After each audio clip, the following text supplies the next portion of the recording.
Senhoras e senhores, muito boa noite. Está entrando no ar mais um Universidade Comunidade, um programa produzido numa parceria entre a Universidade Federal de São Carlos, Campus Araras, e a Câmara Municipal de Araras, no estado de São Paulo. Estamos aqui todas as sextas-feiras, às 19h30, pelo NET TV Canal 4. NET TV Canal 4, estamos aqui todas as sextas-feiras e nós podemos também ser acompanhados pelo YouTube, youtube.com.br. Digite Universidade Comunidade e lá você encontrará todos os nossos programas. Esse é o programa de número 11. O nosso programa de número 11 pode também ser comentado no facebook.com.br/Universidade Comunidade. Acesse, dê sua opinião, manifeste-se, que certamente nós poderemos fazer um programa muito melhor com a sua colaboração. Este é um projeto da Universidade Federal de São Carlos que tem como propósito aproximar a universidade da comunidade, levando temas de interesse da sociedade que são muito comuns nas universidades. Hoje nós receberemos a professora Renata Sebastiani. Tudo bem, Renata? Tudo bem, professor Gesivaldo. Você, boa noite a todos em casa. Obrigado pela presença, é sempre um prazer recebê-la aqui. E na nossa entrevista teremos o professor Ricardo Toshio. Ricardo, tudo bem? Tudo bom? Boa noite, agradeço pelo convite. Nós é que agradecemos, é um prazer recebê-lo aqui. Nosso destaque da semana, eu começo com o meu destaque da semana, a professora Renata comentará a respeito. No último domingo, completou 25 anos da queda do Muro de Berlim.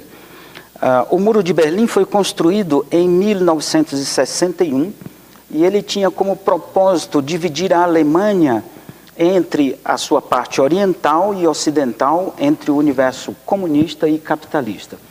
Em 48, quando a guerra acabou, a Segunda Guerra acabou, a Alemanha foi dividida, ela estava arrasada e ela foi dividida entre capitalistas e comunistas. E esse muro demorou até o ano de 1989, ficou entre 61 e 89. Quando então o muro caiu e um ano depois a Alemanha foi reunificada. O fato é que um país como a Alemanha, relativamente pequeno, submetido às mesmas condições ambientais, né, de recursos hídricos, o mesmo povo esteve durante um grande período dividido, aproximadamente 41 anos. O que aconteceu para ter um lado tão desenvolvido e um outro lado tão pobre, né? Tanto é que essa diferença ainda persiste até hoje. É interessante porque os alemães hoje se envergonham, né, de tudo que aconteceu desde a Segunda Guerra até a queda do Muro de Berlim. Acho que é uma parte da história que muitos alemães gostariam de apagar. Pois é. O fato é que ter uma população, a mesma população submetida a dois sistemas diferentes, por um curto período de tempo, fez com que parte da população ficasse extremamente pobre e uma outra parte ficasse extremamente rica até a queda do muro, que foi em 89, a unificação em 90, e até hoje existe diferença entre os dois países. Exatamente. Entre os dois lados, desculpa. Os dois lados do mesmo país. Do mesmo, né, país. Eu até andei pesquisando alguma coisa nesse sentido e eu descobri que a parte, que era a antiga parte comunista da Alemanha, ainda tem problemas econômicos, né? Então é a parte do país que tem o menor PIB, o menor salário e a maior taxa de desemprego. Então quer dizer, são 25 anos de reunificação, mas o país está ainda se estabilizando. Mas, por outro lado, levando em consideração a situação da Europa hoje, a Alemanha é um país, acho que é o país que menos sentiu a crise europeia, né? Exato. O fato é que, complementando a informação da Renata, a única coisa que mostra a diferença é o mesmo povo submetido a dois governos diferentes. Isso existe uma série de exemplos em todo o mundo, não necessariamente capitalista e comunista. Nós podemos lembrar aqui de um outro exemplo, que é o caso das Coreias, onde nós temos uma extremamente miserável, a Coreia do Norte, e uma outra extremamente rica, com tecnologia de ponta exportando para o mundo todo, e ali também é uma península. A única diferença entre as duas é o sistema de governo. Existem regiões no Arizona, nos Estados Unidos, que são absolutamente idênticas às encontradas no México. E no México, regiões pobres, e nos Estados Unidos, regiões ricas.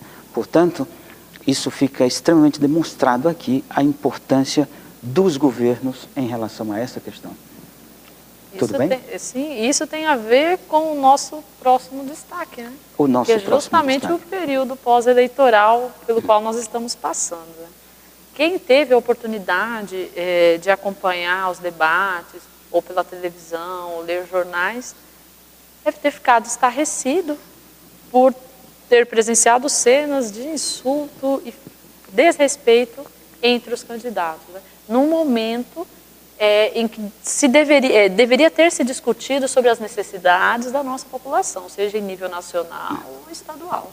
Né? E, na verdade, questões importantes não foram discutidas e permanecem em aberto.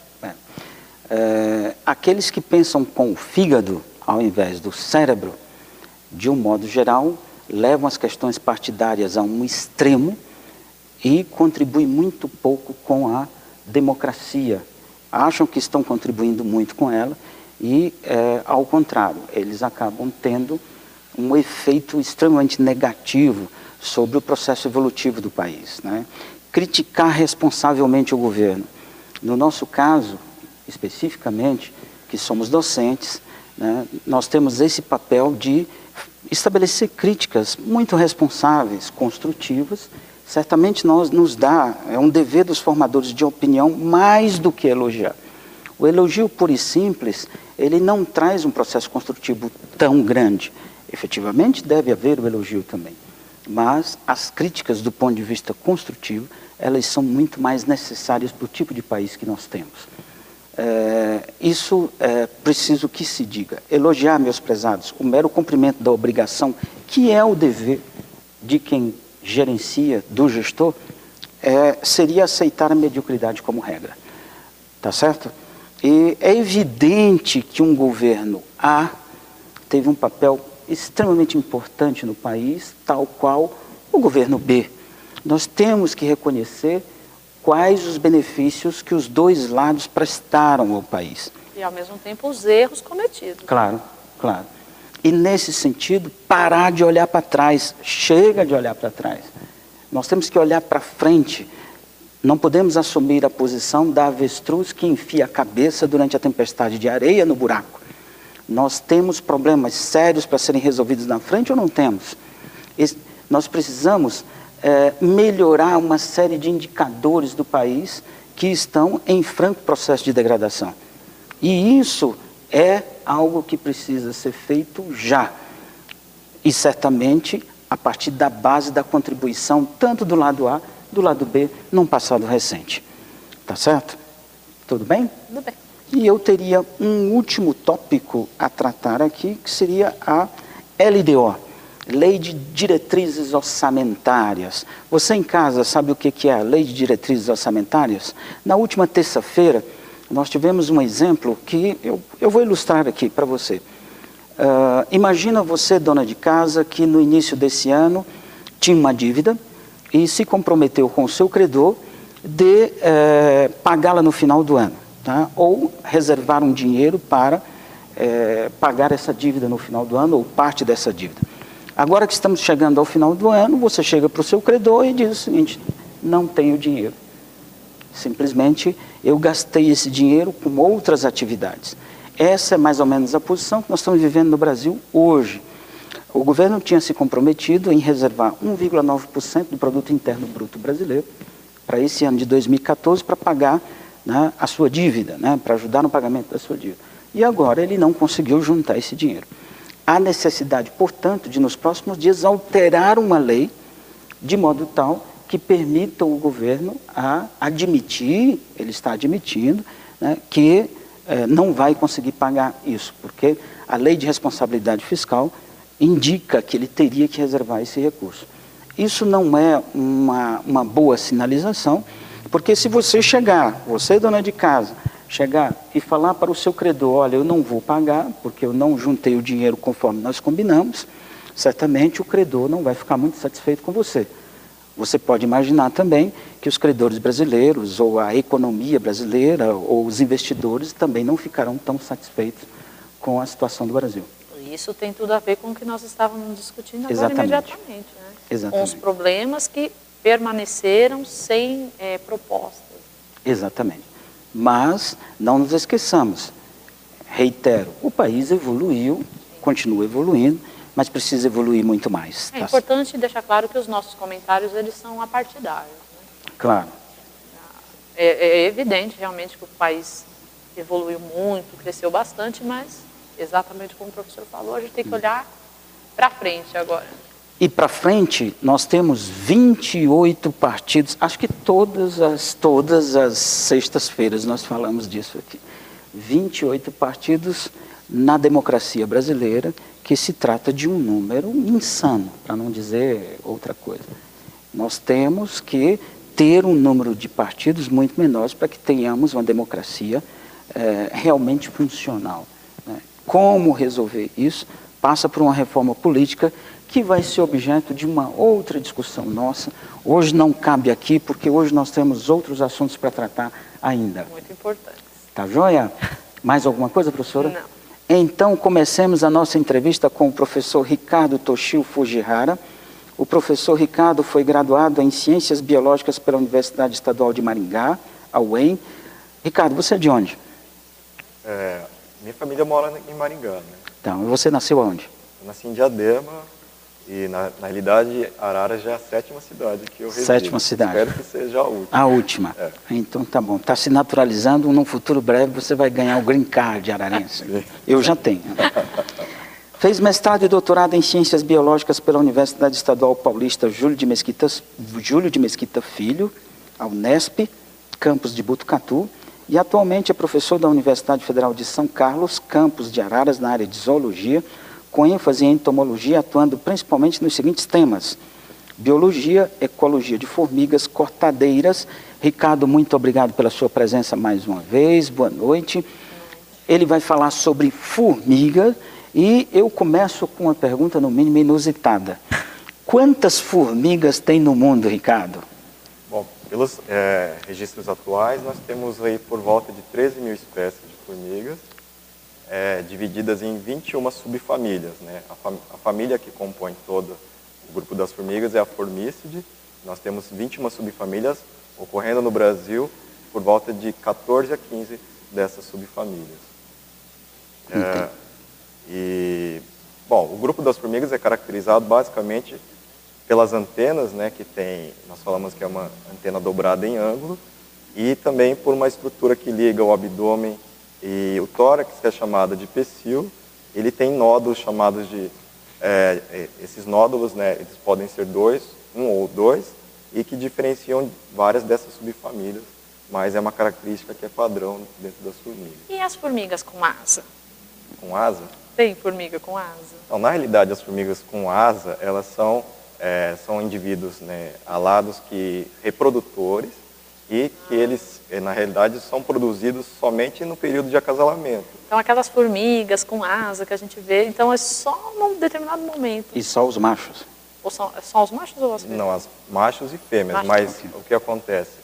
Então, geralmente no período chuvoso, né, então nós temos a produção, né, esses ninhos produzem, então, esses indivíduos que vão fundar novos ninhos e, consequentemente, a fêmea e o macho, né, o macho acasala a fêmea.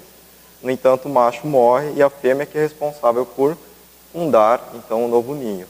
Na realidade, diferentemente dos cupins, no qual se forma um casal real e ambos fundam um novo ninho, no caso das formigas, apenas a fêmea, então, é responsável. E após fertilizada, ela é chamada, então, de rainha, né? Nós temos o rei e a rainha, o rei morre, fica só a rainha nessa sociedade. Ricardo, eu acho que todo mundo em casa está curioso para saber sobre aquelas formigas que nós temos em casa, que ficam na pia, que passam pelo banheiro. Nós temos aí por volta de 30 espécies de formigas, que são chamadas formigas urbanas ou doceiras, que, né, sempre estão presentes na cozinha, em outros ambientes domésticos. Além disso, hospitalares também, né? Então, existem estudos que mostram que as formigas elas transportam, né, patógenos como bactérias, fungos, e pode haver, então, a contaminação, né, desses ambientes por causa dessa transmissão que as mesmas proporcionam. No entanto, alguns estudos também falam que essa transmissão só ocorreria por contato e se a pessoa, porventura, tivesse uma ferida, e ali, então, o patógeno ele se instalaria. No entanto, as formigas em si, transmissoras de doenças, nós não temos com essas espécies. O pessoal pode, em casa, então, pode ficar tranquilo? Na realidade, assim, né, elas causam vários problemas. Nós temos as chamadas formigas fantasmas, que são aquelas bem pequenininhas, que muitas vezes fica resíduo orgânico na cozinha, né? E de repente você vê uma formiguinha e aí logo depois várias, né? Então, na realidade, elas têm as trilhas de feromônio, que nós chamamos, que essas formigas que saem para fazer o forrageamento e buscar alimento, elas vão marcando o caminho e aí indicam que as demais, né, elas tenham que, então, elas encontram aquele local para se alimentar e levar o alimento também para os outros membros da colônia. Mas temos formigas carpinteiras, né, que são do gênero Camponotus. Essas formigas elas se instalam em madeira, geralmente madeira podre ou madeira úmida, e podem causar problemas estruturais também, né? Mas no caso das formigas urbanas em si, é recomendado fazer o controle. Alguns estudos colocam do uso de folhas de louro, cascas de tangerina, cravo, canela, colocado dentro dos armários para que sirva como um repelente. E que, que esses materiais, esses substratos, sejam trocados a cada 2 semanas. Mas uma outra forma que pode ser utilizada também é o controle químico por meio daquelas bisnagas, né, que são vendidas em lojas agropecuárias e também em supermercados, né, que são seringas na realidade, e essas elas devem ser aplicadas como? Muitas vezes as pessoas aplicam o gel, né, dessas seringas em cima da trilha. Não, o ideal é que seja colocado próximo dos orifícios, então é necessário, se conseguirem, né, fazer a identificação do local onde as formigas estão saindo e entrando, colocar esses filetes de gel próximos ao orifício, mas não em cima da trilha e não em cima do orifício que é formado nas frestas, dos azulejos, etc. e tal. Uma outra alternativa também é o uso de água e detergente na proporção de 1 para 1. Você coloca numa seringa e aplica dentro desses orifícios. Mas é necessário que seja sempre feita a manutenção, né, o fechamento do rejunte e de locais onde esses orifícios são encontrados, esses buracos são encontrados. Essas bisnagas, elas não representam nenhum risco ou tem que tomar algum cuidado? Essas bisnagas têm componentes químicos, né, princípios ativos. O ideal é que nem crianças, nem animais tenham contato, né, visto que tem substâncias atrativas, adocicadas muitas vezes, para as formigas, mas que podem acidentalmente, né, levar à contaminação de crianças e animais. Então, o ideal é que quando é feita a aplicação, que elas não tenham acesso a esses locais. Né? Uma formiga, naturalmente, ela viveria quantos dias? Isso varia bastante, né? A gente coloca aí entre semanas a meses. No caso que eu tenho maior conhecimento, que são as formigas cortadeiras, né, com qual eu trabalho, uma rainha em laboratório, ela vive aí por mais de 20, 22 anos. Só que, diferentemente dos cupins, não ocorre substituição, no caso das cortadeiras. Em outras espécies de formigas pode ocorrer. Então, a partir do momento que a rainha de saúva, né, no caso, ela morre, toda a colônia, então, ela morre também. Ela é dizimada, não é substituída. Em outras espécies, existe a fundação que a gente chama de poligínica, que é por mais de uma rainha, não apenas uma. Mas operários, em geral, nós podemos colocar entre semanas a meses, dependendo, né, da função que ela exerce, e também da casta, né, que nós chamamos, são os tamanhos, e cada tamanho está relacionado a uma atividade específica dentro da colônia. Como se não bastasse tantas, eu achei que vivesse muito menos, mas poxa vida, para viver um mês... Em campo, nós temos aí estimativas aí de 10 anos, pelo menos, dessas rainhas de saúva, né? Barbaridade. E, Ricardo, a sua especialidade, professor, é justamente as rainhas cortadeiras, né? Fala um pouco mais delas pra gente. São aquelas formigas que a gente vê no jardim, carregando as folhinhas? Exatamente. Nós temos, dentro do grupo das cortadeiras, né, popularmente chamadas, 2 gêneros, né, que são as atas, né, que na realidade representam as saúvas, e Acromyrmex, no qual as quenquens representam. Então, somando-se todas, aí nós temos por volta de espécies de ata, vamos colocar por volta de 15 espécies, mais ou menos, e ocorrendo 9 no Brasil, e de Acromyrmex 25, 26, e ocorrendo aí por volta de 15, mas isso também está mudando bastante, né, as classificações devido à biologia molecular, então tem muitas variações nesse sentido. E essas formigas, né, na realidade, o corte de folhas não é para alimentação delas, né, e sim serve de um substrato, vamos dizer, um adubo, que é colocado junto ao fungo. Então, na realidade, sabe-se que as larvas, né, dessas formigas, elas se alimentam exclusivamente do fungo. E esse fungo precisa ser cultivado para poder desenvolver. E as folhas, né, material vegetal fresco, que é utilizado, então, para, digamos, alimentar o fungo, né, para que ele possa se desenvolver. Mas nós temos diferenças. Existem espécies de cortadeiras que cortam apenas folhas estreitas, né, como gramíneas, e outras que se especializaram no corte de folhas largas, ou ambas. Então tem uma variação bastante grande nesse sentido. E tem aquelas formigas que se especializaram em cortar as folhas da nossa alimentação, né? Também, né? Então, existe na realidade, assim, né, dentro do ponto de vista agricultável, né, essas formigas causam prejuízo mesmo. Nós temos, por exemplo, a salva-limão, que causa muito prejuízo em eucalipto, né? E outras que vão cortar gramíneas, como cana. Nós temos aí as cabeças de vidro, a salva-parda. Então, essas são espécies que vão atacar, né, outras culturas. E realmente existem estimativas de prejuízo, claro, se não for feito controle, de até 100%. Mas essas médias variam de acordo com o manejo que é feito no local, né? Entendi. As formigas, elas trazem um efeito danoso do ponto de vista econômico muito grande para a pecuária, né? Para a agropecuária, né? Com certeza, tanto para pastagens também. Também. Existe algum estudo que sinaliza quanto isso representa em termos financeiros, alguma coisa, ou percentual de perda? Qual a cultura que é mais sensível às formigas, mais preocupante, vamos dizer? Eucalipto? No caso da salva-limão e de algumas espécies de quenquém, né? Sim, com certeza, eucalipto e outras espécies florestais, né? Pinos, por exemplo, elas atacam também. E no caso de folhas estreitas, nós temos, né, principalmente em cana, problemas nas pastagens, né? Prejudicando, competindo também com os animais, né, da bovinicultura e né, semelhantes. Mas não existem pouquíssimos estudos sobre levantamento econômico.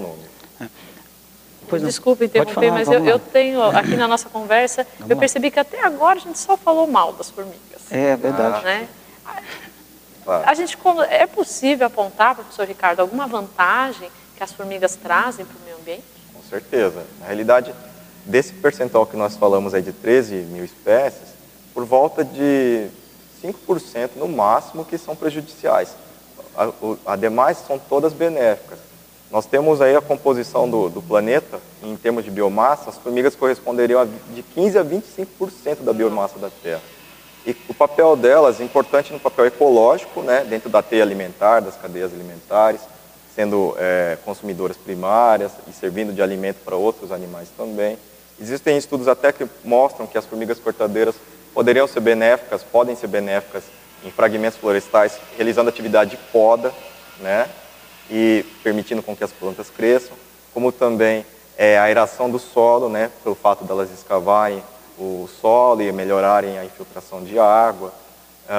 Então elas têm um papel muito grande ecológico e, claro, como bioindicadores, existem vários estudos hoje nessa linha de bioindicação, da presença, da diversidade dessas espécies em X áreas, né, como fragmentos ou áreas agricultáveis, que mostram realmente, né, que a presença delas é um bom indicador da qualidade do ambiente. Então, dependendo do número de espécies de formiga ou quais espécies de formigas a gente pode encontrar em um determinado lugar, significa que o lugar está relativamente bem preservado. Sim, é possível inferir isso com relação à diversidade de formigas. Alguns estudos, muitos estudos, aliás, mostram esses resultados.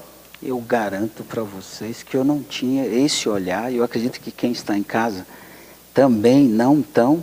Garanto até para vocês que ao matar uma formiga agora, eu vou pensar 2 vezes em relação a isso. Né? Se não for necessário, né? Se não for necessário. Com certeza. Existem formigas venenosas capazes de matar pessoas? Então, nós temos várias espécies de formigas, né? Elas, ou se não todas, têm o ferrão, e a substância que é liberada é o ácido fórmico. No entanto, algumas têm esse aparato atrofiado. Como no caso das cortadeiras, o ferrão não é funcional. Então, as operárias, esse ferrão foi adaptado, né, durante a evolução para liberar feromônio de trilha, que é o feromônio que marca, então, o caminho que elas devem seguir. Outras, como nós temos as formigas tocandeiras, ou tocandiras, que são comuns nas florestas, né? E essas formigas são bem grandes, e o ferrão é muito dolorido, né? Até dizem que o efeito aí perdura por 24 horas, e muitas tribos indígenas fazem um ritual, né, de maioridade ou pré-casamento, pré-núpcia, para que o jovem, ele então calce, né, digamos, 2 luvas repletas dessas formigas, e ele tem que ficar nesse ritual por 10 minutos tomando ferroada. E isso leva ele fica alucinado, pode vomitar, tem várias consequências que levam pelo fato do veneno, né, estar atuando ali durante esse ritual. Mas é cultural, então nós temos que respeitar. Isso no Brasil? No Brasil. São tribos amazônicas. Isso, da Amazônia. E o Ricardo poderia falar um pouco do livro. Isso. O professor Ricardo, ele foi editor, não é isso? Sim, um dos editores? Um dos editores. De um livro chamado Insetos de Importância Econômica, Guia Ilustrado para a Identificação de Famílias. E esse livro ele trouxe aqui no nosso programa. Ricardo, fala um pouco sobre esse livro para nós. Esse livro, digamos que é o meu carro-chefe, né? Apesar de eu trabalhar com formigas cortadeiras, mas também trabalho um pouco com essa parte de identificação. E esse livro foi minha dissertação de mestrado. Na época eu desenvolvi um sistema informatizado para a identificação de insetos, pensando na dificuldade que os alunos têm para a identificação nas disciplinas, né, de zoologia, entomologia, no qual realmente é difícil enxergar as características ali para poder estar fazendo a distinção de cada um dos grupos, né.